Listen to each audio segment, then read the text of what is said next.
सेबी के पास पहले ही 25,700 करोड़ सहारा का लिक्विड मनी है, 14,700 करोड़ फिर लिक्विड मनी लोगों ने इकट्ठा उनका कर लिया है जी। और 2 लाख करोड़ की संपत्ति का 35 पेपर जमा कर रखे हैं। सहारा के पास प्रॉब्लम कहा है कि पब्लिक का पैसा नहीं मिल पा रहा, तो 5,000 करोड़ नहीं मिल पा रहा, 46,000 करोड़ रुपया लिक्विड मनी है सरकार और सरकार की एजेंसी के पास। तो यहां संशय करना आवश्यक हो जाता है कि कहीं सहारा सरकार और सरकार की एजेंसियां और सुप्रीम कोर्ट और सरकार कहीं मिली तो नहीं, मिले भगत तो नहीं है। जिस तरीके से लोगों को डिफिशियंसी में फंसाया जा रहा है, जिस प्रकार से बार बार उनको परेशान किया जा रहा है, इससे साफ दिखता है अमित शाह जी कुछ भी बोले, सरकार कुछ भी बोले, माननीय वित्त मंत्री महोदया जी कुछ भी बोले, मोदी जी तो खैर कोर्ट को कुछ बोल ही नहीं रहे हैं, देश के प्राइम मिनिस्टर हैं, बोलना चाहिए उनको। ना तो इस पर सरकार ने काम किया और ना ही इस पर सुप्रीम कोर्ट ने काम किया। इसलिए लगता है कि देने की नीयत नहीं है, केवल फंसाने की नीयत है। सहारा में जितने वरिष्ठ लोग थे उनका दिमाग बहुत चलता था, आज सब दिमाग पैदल हुआ पड़ा है। आज जिससे मिलिए मुंह चिया तरह बा देते हैं सारे अधिकारियों ने। कार्यकर्ता का पैसा आया और अपना पैसा निकालना शुरू किया, जिसकी वजह से पब्लिक का पैसा फंस गया। एक भी अधिकारी का कोई पैसा नहीं फंसा होगा। तो आप इस बात को मानते हैं कि सहारा की मिली भगत सरकार के साथ है? मैं 100% ये कहता हूं कि सहारा का मिली भगत सरकार के साथ है, सहारा सरकार की एजेंसियों के साथ है। हम तो कहते हैं कहीं सुप्रीम कोर्ट के साथ ना हो, क्योंकि आखिर यदि सुप्रीम कोर्ट के साथ नहीं है तो सुप्रीम कोर्ट क्यों नहीं इसको संज्ञान ले रहा कि भाई डिफिशियंसी जनता कहां से दूर करेगी? डिफिशियंसी तो सहारा की है। मुहर किसने नहीं मारा? सहारा ने नहीं मारा, तो मुहर कौन मारेगा? सहारा मारेगी। ये सुप्रीम कोर्ट भी जानता है कि मुहर तो सहारा ही मारेगी। पब्लिक के पास वो मुहर नहीं है, तो पब्लिक को वहां जाना पड़ेगा। अब सहारा के ऑफिस तो सारे बंद है, तो पब्लिक अब एक मुहर मरवाने के लिए 25 किलोमीटर 30 किलोमीटर धक्के खा रही है। 25-30 किलोमीटर कहीं कोई जाएगा, अपनी गाड़ी से जाएगा और आएगा तो उसका 100 रुपया खराब हो जाएगा तेल फूकने में। हर आदमी जाने में सक्षम नहीं है। तो इसलिए मेरी हाथ जोड़ के गुजारिश है सहारा से भी कि जो ऐसा अपलोड हो गया है लोगों का पेपर जिस पर मुहर सिग्नेचर नहीं है, आप उनको लोगों को कॉल कराइए, आपके पास सारा डाटा है, और अपने कार्यालय में बुलाइए, उनका मुहर सिग्नेचर करके डिफिशियंसी दूर करिए ताकि उनको पैसा सरकार द्वारा मिल सके।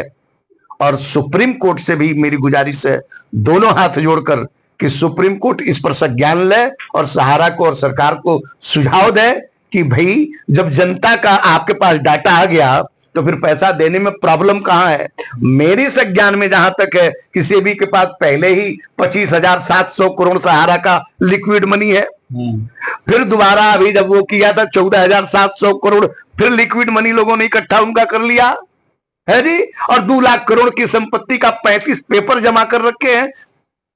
सहारा के पास प्रॉब्लम कहा है कि पब्लिक का पैसा नहीं मिल पा रहा, तो जब प्रॉब्लम नहीं है और मिल नहीं पा रहा, 5,000 करोड़ नहीं मिल पा रहा, 46,000 करोड़ रुपया लिक्विड मनी है सरकार और सरकार की एजेंसी के पास, और 5,000 करोड़ भी अभी तक नहीं भुगतान हो पाया, तो यहां संशय करना आवश्यक हो जाता है कि कहीं सहारा सरकार और सरकार की एजेंसियां और सुप्रीम कोर्ट और सरकार कहीं मिली तो नहीं, मिले भगत तो नहीं है। अच्छा, जब लोग सड़कों पे उतरते हैं और जब हंगामा होता है, जब चुनाव आता है, तो आनंद फानन में सरकार एक पोर्टल लॉन्च कर देती है और दावा करती है कि 90 दिन 3 महीना यानी 90 दिन के अंदर अंदर आपका भुगतान होने लगेगा। अब फिर अगले चुनाव तक लोग शांत हो जाते हैं, लेकिन भुगतान 100 में 1 आदमी 2 आदमी का होगा। यहां मैं नवजागरण लाइव के माध्यम से ये आवाज मेरी पहुंच सके सरकार तक, सुप्रीम कोर्ट तक, सहारा तक और सरकारी एजेंसियों तक, तो बड़ी अच्छी बात होगी। हम ये बता देना चाहते हैं कि वो सरकार भी जानती है, सुप्रीम कोर्ट भी जानती है, सरकारी एजेंसियां भी जानती हैं, और जो लोग भी इसे सहारा से संबंधित है, इस पैसे से संबंधित है, सबको पता है कि यदि सहारा ने एक्सेप्ट कर लिया ये बांड हमारा है, तो सरकार को डिफिशियंसी निकालने का कोई अधिकार नहीं है। इस पर भी सुप्रीम कोर्ट को संज्ञान लेना चाहिए कि सहारा मान रही है कि मेरा बांड है। तो जब सहारा ने पैसा लिया और सहारा मान ली कि मेरा बांड है, जो कंप्यूटर से प्रिंट है ये सही है कि जो हाथ से लिख दिया जाएगा वो सही होगा? जो कंप्यूटर प्रिंटिंग है वो सही है कि जो हाथ से लिखा जाएगा वो सही है? हम सरकार से जानना चाहते हैं, हाथ वाला सही है या कंप्यूटर वाला सही है?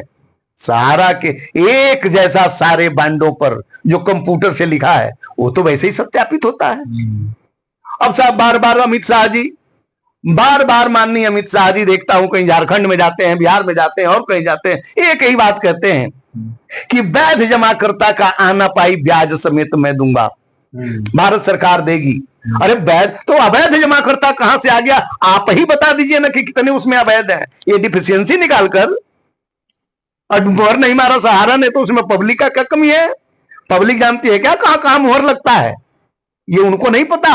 अरे किसी भी भारत के किसी भी व्यक्ति को यदि वो 10वीं क्लास तक पढ़ा है, किसी भी व्यक्ति को किसी भी बैंक में फार्म भरने के लिए बोल दीजिए तो कोई फार्म नहीं भर पाएगा। क्या बात करते हैं अमित शाह जी, पढ़े लिखे आदमी होकर सरकार चला रहे हैं लोग, कि मोहर नहीं लगी तो सिग्नेचर नहीं हुआ।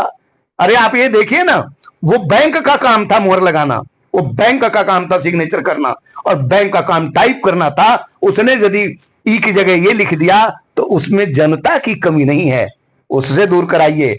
और सहारा आपके पास है, सहारा आपके साथ है, सहारा आपसे दूर नहीं है, सहारा सरकार और सुप्रीम कोर्ट के बीच में है, खड़ी है। आप उससे काम कराइए।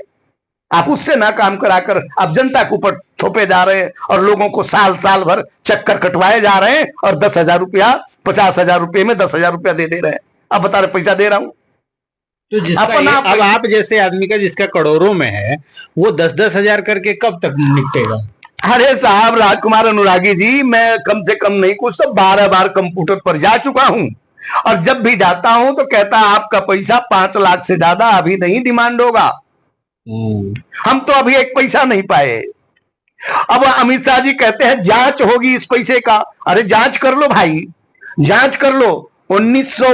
1987 में दिल्ली आया हूं और 1987 से लेकर आज तक एक दिन खाली नहीं हूं। 87 से लेकर आज तक जो घर गया हूं वही खाली हूं, जो ट्रेन में होगा वही खाली हूं। रोज कुछ न कुछ अर्निंग किया हूं।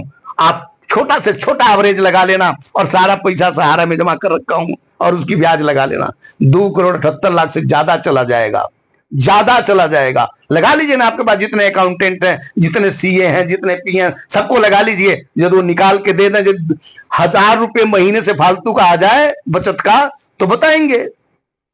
1,000 रुपये महीने आएगा बचत का, क्योंकि पहले तो 1,000 ही रुपया बचाना भारी था। 91 से हम 1,000 रुपया बचाना शुरू किए थे। 91 से 87-88 में तो हम 200-400 रुपया बचाते थे, 250।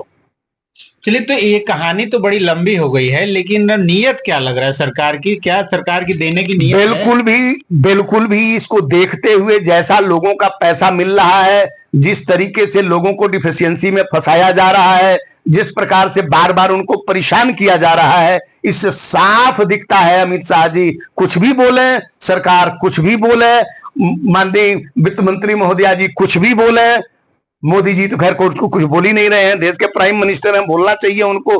12 करोड़ लोगों का, 12 करोड़ लोगों का जहां पर मामला हो, और वहां पर हमारे प्रधानमंत्री जी मन की बात करते समय पूरे भारत को इकट्ठा कर लेते हैं, लेकिन इन 12 लाख लोगों के लिए कभी ऐसा नहीं रेडियो पर समाचार दिए कि आज आप लोगों के लिए हमारी मन की बात है, जिससे हमारे मन की बात को सुनिए और कोई भी समस्या यहां है तो ये वाला पोर्टल और एक साथ में लॉन्च कर दिया हूं, वो CRCS का है और ये प्राइम मिनिस्टर का है। जो भी आपको प्रॉब्लम आए यहां पर एक बार कंप्लेन कर दीजिएगा, हम उसको वैसे पार्लियामेंट्री तरीके से उस जो CRC का मंत्रालय है वहां से शुद्धिकरण करा लेंगे। सहारा शुद्धिकरण करेगी, हम सहारा को बुला लेंगे।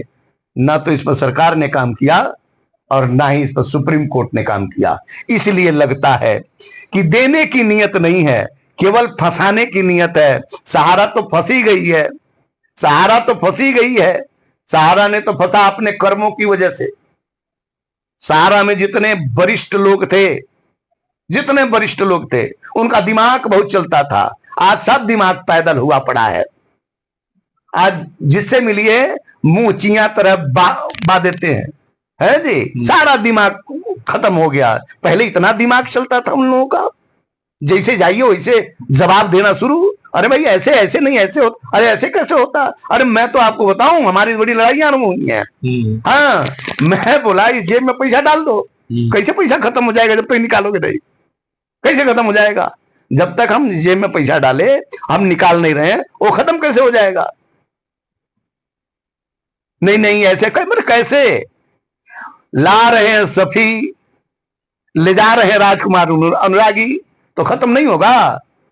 तो सभी को दोगे कहां से? तो यहां जितने कार्यकर्ता थे बेचारे जमाकर्ता से कलेक्शन लाते थे, और जमाकर्ता का पैसा जमाकर्ता तक नहीं पहुंचा पाते थे।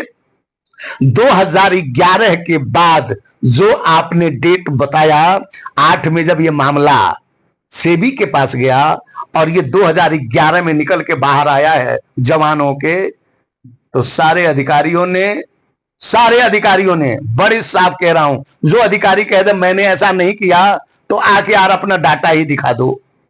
सारे अधिकारियों ने, कार्यकर्ता का पैसा आया और अपना पैसा निकालना शुरू किया, जिसकी वजह से पब्लिक का पैसा फंस गया। एक भी अधिकारी का कोई पैसा नहीं फंसा होगा। उनको भनक लग गई थी कि ऐसा होगा। अरे उनको भनक, उन्हीं का कारोबार था, उन्हीं का कारोबार था। एक भी अधिकारी का कोई पैसा नहीं है, सब पैसा निकाल लिए और सब एजेंट बेचारे परेशान है, सब जमाकर्ता परेशान है। चलिए, तो अब जो आम पब्लिक है जो परेशान है, पीड़ित है, और जो एजेंट हैं, तो आम पब्लिक क्या करे? व्यवस्था क्या है? मैं तो एक कुटुंब ऐप बना के दिया था। मैं अखिल कल्याण प्रहरी राष्ट्रीय एनजीओ चलाता हूं 2007 से, लगभग लोग जानते हैं, और राजनीति से भी मेरा वास्ता रहा है और आज भी है और मरते दम तक होगा, क्योंकि ये देश संविधान से चलता है। तो संविधान का विधान आप नहीं मानेंगे तो आप कैसे रहेंगे? और जो नहीं मान रहा है तो उसको रहने कैसे देंगे? तो इसलिए राजनीति से तो वास्ता पड़ेगा।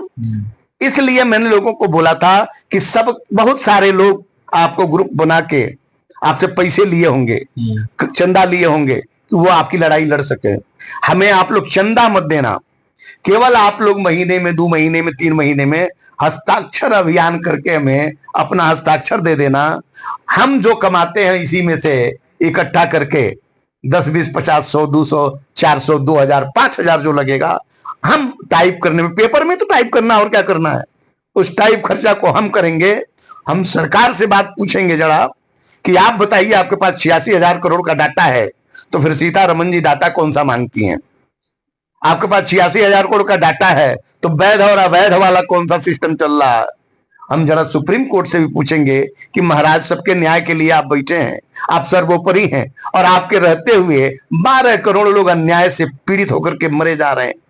लोगों जो 12-13 करोड़ का डाटा है, अगर परिवार देखें तो 5 के हिसाब से 65 करोड़ लोग पीड़ित हो गए ना। हाँ, परिवार के हिसाब से तो 65 करोड़ हो गए। 65 करोड़ लगभग आधी आबादी। हाँ, परिवार के हिसाब से तो 65 करोड़ हो गए, लेकिन हम उसे नहीं मानते, क्योंकि हमने बोला ना कि देश संविधान से चलता है, तो उसका एक विधान है। तो हम भी राजनीतिक हैं और उसी हिसाब से हमें बात करनी चाहिए, क्योंकि पूरा का पूरा परिवार एक फैक्ट्री में हमारे परिवार का कोई नौकरी कर रहा और गलती से वो नहीं रहा, और हम उसी पर निर्भर थे, तो थोड़ा हम परेशान होंगे 6 महीना, साल भर, लेकिन फिर हम अपनी स्थिति को सुधार लेंगे।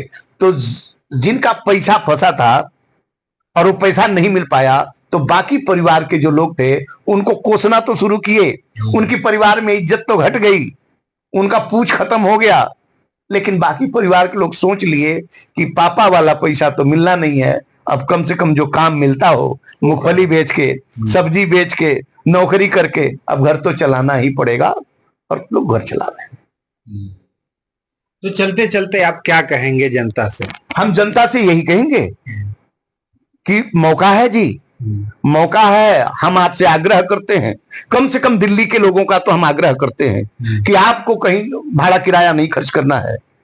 आप लोग एकजुट हो जाइए इस पर, ऐप पर, और ऐप पर अपनी बात लिख के कितना पैसा है सिग्नेचर करके, और इस पर भेजिए, हम इकट्ठा करें डाटा, और जरा सरकार के पास भेजें और लिखें कि ये आपके पास डाटा है कि नहीं, वैध है क्या? ये वैध है कि अवैध है, और वैध किसे कहते हैं और अवैध किसे कहते हैं, इसका आरटीआई एक लगाएं, एक आरटीआई लगाएं, सरकार से जानें कि वैध किसे कहते हैं, अवैध किसे कहते हैं।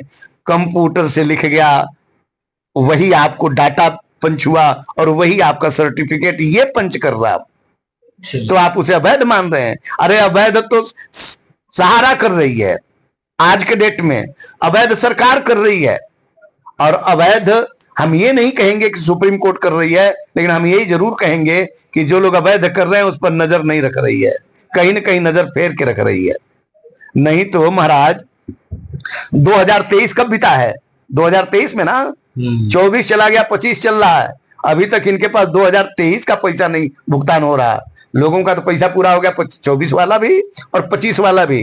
और जो लोग मर गए, जो लोग मर गए, मृत्युपरांत यहां सहायता लिखा जाता था, उस फार्म पर लिखा होगा, छपा होगा, वो सहायता मिल रहा है कि उसका डाटा ही सहारा ने सरकार को अभी तक नहीं दिया है, और सरकार अभी अवैध अवैध में फंसी पड़ी है। इसलिए मैं कहूंगा सरकार आंखें खोल लें। माननीय अमित शाह जी पढ़े लिखे हैं, पूरा देश चला रहे हैं, थोड़ा सा सहारा वाले की तरफ भी, जो सहारा के जमा करता है, इस पर भी अपनी तकनीकी लगा दें, और वैध अवैध का ये जो कहना है इसे हटाएं और भुगतान करें, चलिए, ताकि लोगों को पैसा मिले। ये थे अमर सिंह जी, जिन्होंने सहारा की उन मतलब काफी बारीकी से सहारा की उन कमियों को उजागर किया, जिसकी वजह से आज सहारा की ये स्थिति हुई, और जो निवेशक हैं वो आज इसमें फंसते चले गए। इन्होंने जो भी प्रयास है वो जो कर रहे हैं उसका भी बताया कि आप लोग एकजुट होइए और आवाज उठाइए। कहीं ना कहीं सरकार के नियत पर भी, मंशा पर भी सवाल है जो ये बता रहे हैं, और ये जाहिर सी बात है कि अगर 3 महीने में भुगतान होने वाला था तो आज तक क्यों नहीं हुआ? अगर आपके पास 86,000 करोड़ का डाटा है तो आज तक उनका भुगतान क्यों नहीं हुआ? तो ऐसे तमाम जो सवाल जवाब हैं और जो भी बातें हैं वो आगे भी हम लाते रहेंगे कि क्या हो सकता है। इस वीडियो पर आपकी क्या प्रतिक्रिया है, कमेंट करके बताएं, और अगर आप नए हैं तो हमारे चैनल को सब्सक्राइब कर लें। आगे हमसे बात करने के लिए और समय देने के लिए बहुत बहुत धन्यवाद। बहुत बहुत धन्यवाद, आपको भी बहुत बहुत धन्यवाद, टोटल आपके नवजागरण परिवार को बहुत बहुत धन्यवाद कि आप सबने कम से कम सोच तो रखा कि उन गरीबों का, जो गरीब आप तक नहीं पहुंच पाए, वो पीड़ित जो आप तक नहीं पहुंच पाए, उनकी आवाज बनकर आप आए, और शायद मैं तो कहता हूं ये आवाज आपकी सरकार तक पहुंचे, सुप्रीम माननीय सर्वोच्च न्यायालय पहुंचे, लोग इस पर विचार करें और गरीबों का कल्याण करें। बहुत बहुत धन्यवाद।